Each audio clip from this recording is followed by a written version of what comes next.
ఒక విషయం కూడా నేను మర్చిపోయినా, వాళ్ళ మధ్యలో ఒప్పందము బీజేపీ బీఆర్ఎస్ మధ్యలో పాత స్నేహంగా అవినాభావన సంబంధం 11 గంటలకు ఈరోజు ఈటల రాజేందర్ గారు ప్రెస్ మీట్ ఉందని విన్నాం.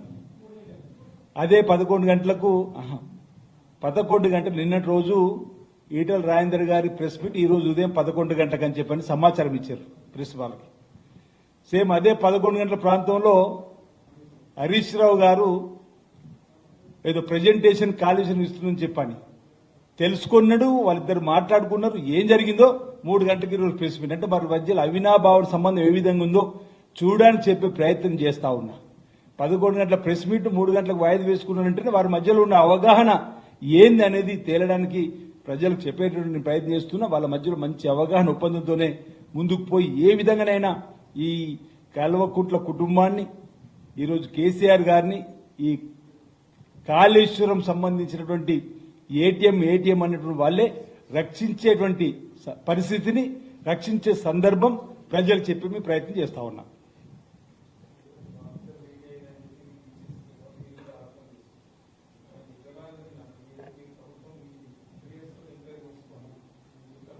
ఇప్పుడు పిసిసి అధ్యక్షులు హోదాలో మా మహేష్ కుమార్ గౌడ్ గారు మాట్లాడినట్టే దానికి ఆధారాలు ఉంటేనే వారు మాట్లాడతారు. సందర్భం వచ్చినప్పుడు ఆధారాలు చెప్పే ప్రయత్నం చేస్తారు.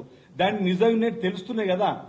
వారు కలిసిన తర్వాత ఏమేమి మాట్లాడుకోవాలనేది సందర్భం ఇక్కడ కనిపిస్తుందని చెప్తా ఉన్నా.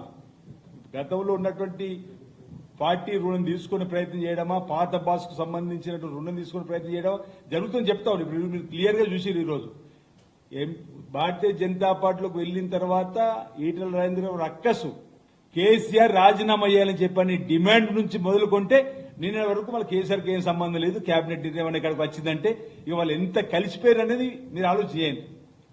ఇప్పుడు కేసీఆర్ రాజీనామా చేయాలని చెప్పని, అంతా కేసీఆర్ తానే చూసినని చెప్పని, ఇసుక తెన్నెల మీద గట్టి బ్రిడ్జ్ అని చెప్పని అన్నటువంటి ఆయన కేసీఆర్ రాజీనామా చేయాలని చెప్పని డిమాండ్ చేసిన స్థాయి బీజేపీ ఎంపీగా, నాయకునిగా ఈరోజు నిన్నటి రోజు వాళ్ళ ఒప్పందం ఒడంబడిక ఈరోజు కేసీఆర్ ఒక్కడిది కాదు కేబినెట్ మొత్తం అంటుండంటేనే భారతీయ జనతా పార్టీ స్టాండ్ మారిందా?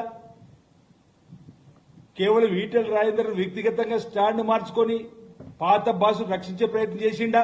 వీటన్నిటికి సమానం భారతీయ జనతా పార్టీ సమాజానికి చెప్పాలి, తెలంగాణ చెప్పాలి. అందుకే నేను మీ ద్వారా అడుగుతా ఉన్నా.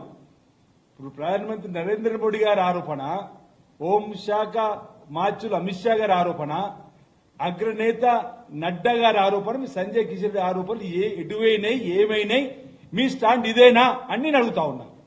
ఇది ప్రజలకు సమాధానం చెప్పాలి.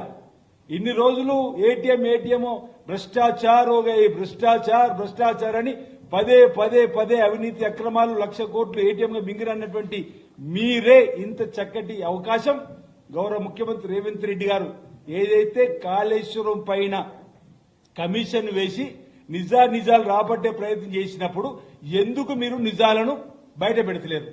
మా సాగునీటి శాఖ మంత్రి ఉత్తమ్ కుమార్ రెడ్డి గారు కూడా పదే ప్రెజెంటేషన్ ద్వారా కాళేశ్వరంలో జరిగినటువంటి అవినీతి అక్రమాలు చెప్పే ప్రయత్నం చేస్తున్న దానికి ఈరోజు కేంద్రంలో అధికారులు ఉన్నటువంటి భారతీయ జనతా పార్టీ ఎందుకు మీకు చేతుకు అవకాశం వచ్చి కమిషన్ ముందు సాక్షి చెప్పేటువంటి అవకాశం వచ్చినప్పుడు వాస్తవాలను చెప్పేటువంటి ప్రయత్నం చేస్తలేరు? ఎందుకు కేసీఆర్ కుటుంబాన్ని, పాత బీఆర్ఎస్ పార్టీని రక్షించే ప్రయత్నం చేస్తున్నారు? ఈ ప్రశ్నలన్నిటి కూడా ఈరోజు సమాధానం భారతీయ జనతా పార్టీ చెప్పాల్సిన అవసరం ఉంది. రాష్ట్ర నాయకత్వం, జాతీయ నాయకత్వం అనేది మా వైపు నుంచి ప్రజల ద్వారా ఈ భారతీయ జనతా పార్టీ ప్రశ్నిస్తా ఉన్నా.